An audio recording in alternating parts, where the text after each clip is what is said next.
चलो question number third को देखो। क्वेश्चन नंबर थर्ड नहीं, क्वेश्चन नंबर फोर्थ।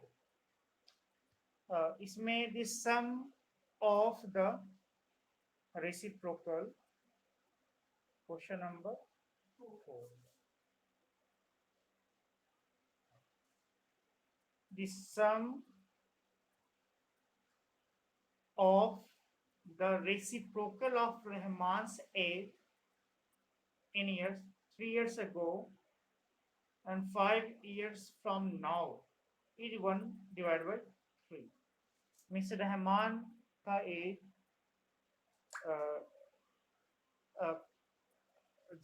जब भी ऐसा क्वेश्चन हो तो और क्वेश्चन पूछ भी रहा है कि प्रेजेंट एज क्या है रहमान का, तो हम लोग सपोज कर लेंगे कि रहमान का जो प्रेजेंट एज है वो एक्स है। रहमान का प्रेजेंट एज एक्स है। तो 3 years ago 3 years ago Rahman का एज क्या हो जाएगा, एक्स माइनस 3 इयर्स। और 5 इयर्स फ्रॉम नाउ, हाँ, तो रहमान का एज हो जाएगा एक्स प्लस 5 इयर्स। अब क्वेश्चन में कहा जा रहा है कि 3 इयर्स अगो जो एज था रहमान का, उसका रेसिप्रोकल कहने का मतलब 3 इयर्स पहले रहमान का एज क्या था, एक्स माइनस 3 था, उसका reciprocal means 1 divided by x minus 3।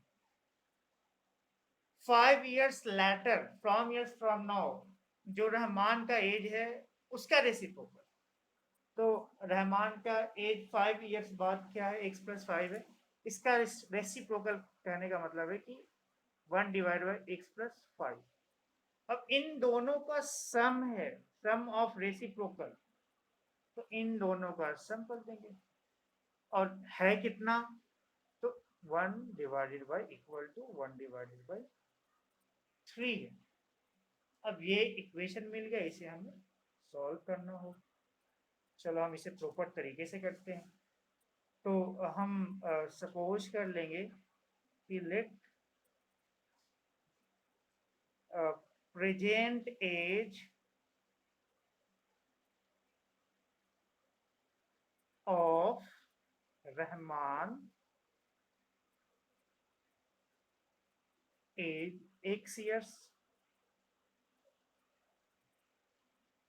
3 years before, 3 साल पहले की बात हो रही, 3 इयर्स अगो, 3 इयर्स अगो की अगर बात करेंगे, 3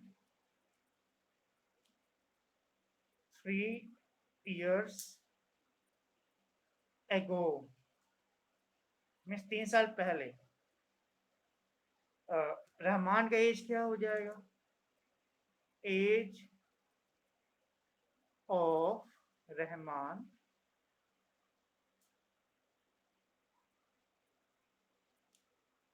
x minus 3 years.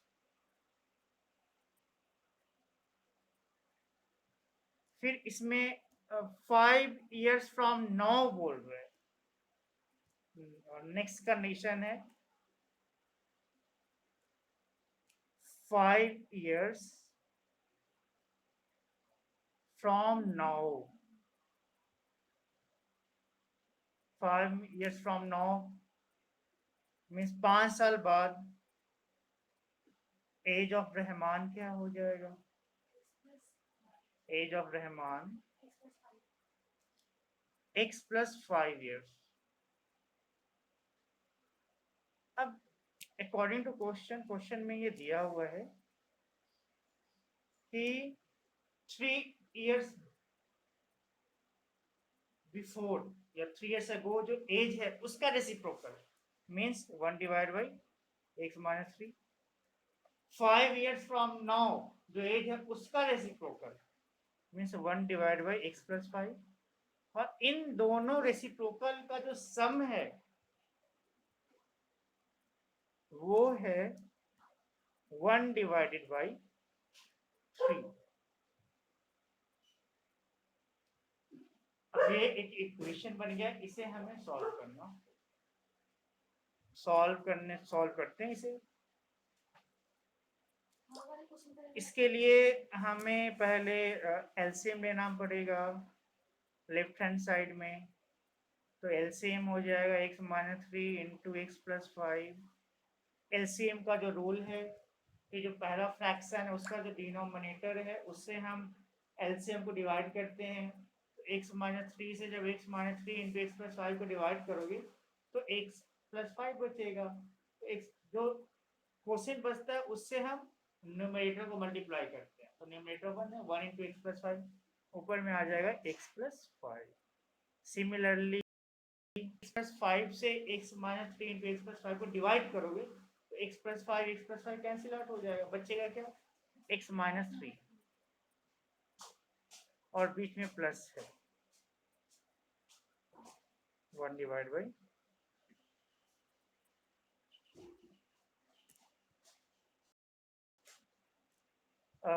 x 2x हो गया और 5 माइनस 3 ये 2 हो गया प्लस 2, 5 माइनस 3 प्लस 2। अब नीचे वाले को भी हम सिंप्लीफाई करते हैं। इसके लिए हम x से इस x प्लस 5 को मल्टीप्लाई करेंगे और फिर 3 को हम x प्लस 5 से मल्टीप्लाई करेंगे। तो एक बार स्टेप को लिख देते हैं ताकि गलती ना हो। x से पहले हमें मल्टीप्लाई करना होगा x प्लस 5 को और फिर माइनस 3 से हमें मल्टीप्लाई करना होगा x प्लस 5। साइन का बिल्कुल प्रॉपर ध्यान रखेंगे, साइन कहीं भी गलत हुआ तो फिर आगे के कैलकुलेशंस गलत होते चले जाएंगे। न्यूमरेटर में 2x प्लस 2 है, डिनोमिनेटर में फिर हम सिंप्लीफाई कर लेते हैं x इंटू एक्स स्क्वायर हो गया x इंटू 5। साइन पहले देख लेते हैं। यहाँ कुछ नहीं तो प्लस है और यहाँ तो प्लस है ही, तो प्लस इंटू प्लस प्लस होगा तो हम यहाँ पे प्लस लिख दे रहे हैं। उसके बाद x इंटू 5x हो गया। फिर यहाँ पे साइन माइनस है और यहाँ पे कुछ नहीं तो प्लस है, तो प्लस इंटू माइनस माइनस, यानी यहाँ साइन आ जाएगा -3, तो 3 इंटू एक्स 3 हो जाएगा। फिर से यहाँ वही बात माइनस और इंटू प्लस, तो फिर से माइनस प्लस माइनस, तो यहाँ भी माइनस हो जाएगा। तो बड़ा है ना, नहीं मल्टीप्लिकेशन में बस हम ये देखते हैं कि दोनों साइन है क्या। अगर दोनों माइनस है तो प्लस हो जाएगा, दोनों प्लस है तो प्लस हो जाएगा, और अगर दोनों में से कोई भी अगर एक प्लस एक माइनस है तो अपोजिट है तो साइन माइनस होगा। ठीक है, तो 3 इंटू 5 अब 15 हो जाएगा।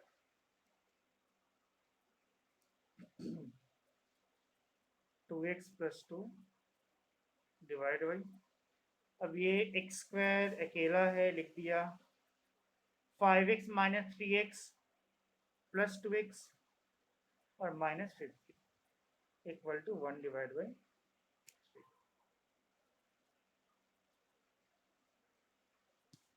अब हम लेफ्ट हैंड साइड में और तो सॉल्व नहीं कर सकते। अब ऐसा करते हैं कि हम क्रॉस मल्टीप्लिकेशन कर देते हैं, क्योंकि और अब हमारे पास और कोई रास्ता नहीं बचा। इन दोनों को हम मल्टीप्लाई कर देंगे और इन दोनों को हम मल्टीप्लाई कर देंगे, यानी 2x प्लस 2 में 3 से मल्टीप्लाई कर देंगे और x square plus 2x minus 15 में 1 से मल्टीप्लाई कर देंगे। तो 3 से मल्टीप्लाई होगा तो सारे टर्म्स में होगा, 3 से 2x में भी होगा, तो 3 इंटू 2 6 हो गया, 6x हो गया, प्लस 2 इंटू 3 प्लस 6 हो गया, और 1 से किसी भी कुछ भी मल्टीप्लाई करो वही हमें मिल जाता है। तो x square plus 2x minus quadratic में कन्वर्ट होने लगा, लेकिन अभी भी स्टैंडर्ड फॉर्मेट में नहीं है। स्टैंडर्ड फॉर्मेट में लाने के लिए हमें एक साइड में पूरा का पूरा इक्वल के एक साइड में पूरा का पूरा जीरो आना चाहिए। एक साइड में या तो LHS में हो या फिर RHS में हो। तो ऐसा करते हैं आरएचएस में लेफ्ट हैंड साइड में जो है उसको हम आरएचएस में भेज देते हैं, क्योंकि ऑलरेडी पहले से उधर उस साइड में एक्स स्क्वायर आरएचएस में एक्स स्क्वायर है, तो लेफ्ट हैंड साइड में 0 ही कर देते हैं, और जो राइट साइड में पहले उसे हम लिख लेते हैं।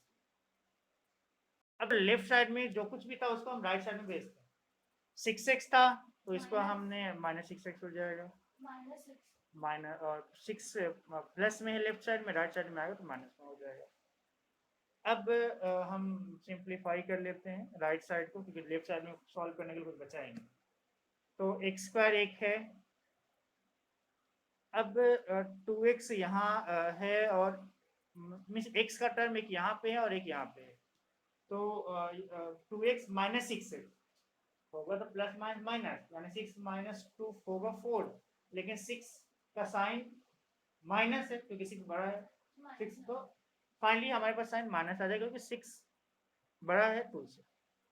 तो यहाँ पे -4x और -15 -6, माइनस माइनस प्लस होगा, लेकिन साइन माइनस का होता है। 15 + 6 21, लेकिन साइन माइनस का। एक लाइन और लिखकर, चूंकि स्टैंडर्ड फॉर्मेट में हम हमेशा देखते हैं कि राइट साइड में 0 होता है, लेफ्ट साइड में क्वाड्रेटिक जो पॉलिनोमियल होता है वो लिखा होता है, तो हम एक बार इसे चेंज कर लेते हैं, राइट को लेफ्ट कर देते हैं और लेफ्ट को राइट कर देते हैं। ये क्वाड्रेटिक इक्वेशन में एक वर्स्ट प्रॉब्लम एक क्वाड्रेटिक इक्वेशन में कन्वर्ट हो। अब इसको सॉल्व करने का हमारे पास दो मेथड है, एक है फैक्टराइजेशन मेथड और दूसरा है बाय यूजिंग क्वाड्रेटिक फार्मूला। ये क्वाड्रेटिक फार्मूला के एक्सरसाइज का प्रॉब्लम, इसीलिए हम क्वाड्रेटिक फार्मूला का यूज करके सॉल्व करने की कोशिश करते हैं। इसके लिए पहले हम ए क्या है वो लिखते हैं। तो ए की वैल्यू क्या है 1, क्यों x स्क्वायर के पहले 1 है। बी की वैल्यू क्या है -4, सी की वैल्यू क्या है -20। साइन का हम प्रॉपर ध्यान रखेंगे वरना गलती हो सकता है। इसके बाद का नेक्स्ट स्टेप होता है डी निकालना। डी निकालते हैं ताकि हमें पता चले कि आगे सॉल्व करना भी है कि नहीं करना है। रूल हमें पता था कि ये डिसाइड कैसे होता है। तो डी की वैल्यू हम निकालते हैं, अगर वो ग्रेटर देन 0 आता है तो हम निकालते हैं, इक्वल टू 0 आता है तो हम निकालते हैं, लेकिन अगर लेस देन 0 आ जाता है तो हमें सॉल्व करने की जरूरत नहीं पड़ती। तो हम पहले, इसीलिए हम पहले डी निकालते हैं, ये पता करने के लिए कि हमें सॉल्व करना भी है कि नहीं, आ गया कर भी सकते हैं कि नहीं। तो इसके लिए हम डी निकालते हैं, ये होता है बी स्क्वायर -4ac। बी है -4 स्क्वायर -4, ए है 1 और सी है -20। ये हो गया 16, और माइनस इंटू माइनस प्लस। पहले साइन हम देख लेंगे कि साइन क्या होगा। 16 में माइनस नहीं, किसी भी नंबर का स्क्वायर हमेशा प्लस में होता है। माइनस और क्यों होता है प्लस में, क्योंकि -4 का स्क्वायर के मीन्स का मतलब क्या हो गया -4 इंटू -4। -4 का स्क्वायर का मतलब क्या हुआ -4 मल्टीप्लीकेशन -4, तो माइनस इंटू माइनस प्लस हो जाता है ना, और 4 इंटू 4 16, इसीलिए -4 का स्क्वायर 16 होता है, -16 नहीं होता। अब ये माइनस इंटू माइनस प्लस हो जाएगा, और 21 इंटू 4 ये 84 हो जाएगा। दोनों को ऐड करेंगे तो 100 हो जाएगा। डी 100 आ गया, इसका मतलब डी पॉजिटिव आ गया, इसका मतलब सॉल्व होगा। और सॉल्व होने के बाद हमारे पास दो सॉल्यूशन आएगा, x के दो वैल्यू आएगा और दोनों अलग अलग होगा, है ना। We will get to unique solution. तो अब हम निकालते हैं, यानी सॉल्यूशन तो पता होगा हमें निकालना है, तो अब निकालते हैं। निकालते कैसे हैं, तो x equal to -b plus minus under root b 2a। तो x माइनस बी, बी की वैल्यू क्या था हमारे पास, -4 था। तो माइनस पहले से तो माइनस लिख ही लो। अब बी क्या है, -4 है, तो हम -4 लिखेंगे। -4 है, माइनस पहले वाला है ये माइनस, और बी की जो कुछ भी है प्लस में है तो प्लस में, माइनस में है तो माइनस में लिखेंगे। Plus minus under root D, D हमने निकाला 100 और डिवाइडेड 2a, की वैल्यू क्या था, यानी अब यहाँ पे माइनस इंटू -4, यानी माइनस इंटू माइनस प्लस हो जाता है, यानी ये +4 हो जाएगा। +4 को हम 4 भी लिख सकते हैं। प्लस माइनस अंडर रूट 100, ये 10 हो जाएगा, क्योंकि 10 का अंडर 100 का जो स्क्वायर रूट होता है वो 10 होता है, डिवाइड बाई 2। अभी एक बार दो वैल्यू आएगा, एक बार हम प्लस में ले लेंगे, एक बार माइनस में ले लेंगे। तो एक बार जब प्लस में लेंगे, एक बार जब हम प्लस में लेंगे तो देखते हैं वैल्यू क्या आता है, 4 + 10 डिवाइड बाई 2। और एक बार माइनस में लेंगे तो वैल्यू क्या आएगा, 4 - 10 डिवाइड बाई 2।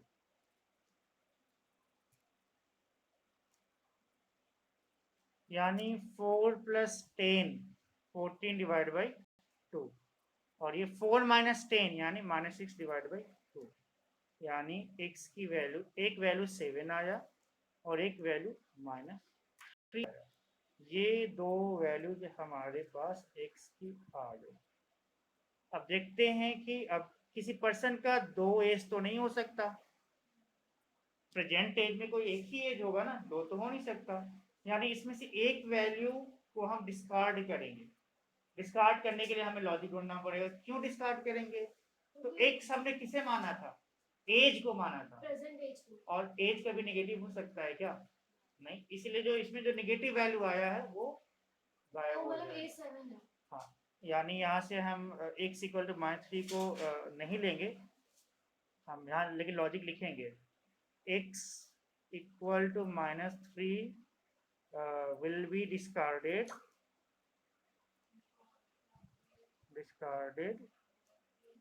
क्यों, because age can't be negative. Negative age कभी नहीं हो सकता, ऐसा नहीं है हम किसी का एज बोल देंगे -4 है, ऐसा कभी नहीं हो सकता। यानी जो एज होगा सो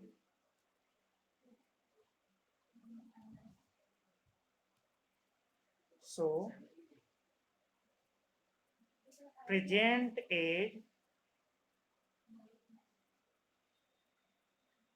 of Rahman will be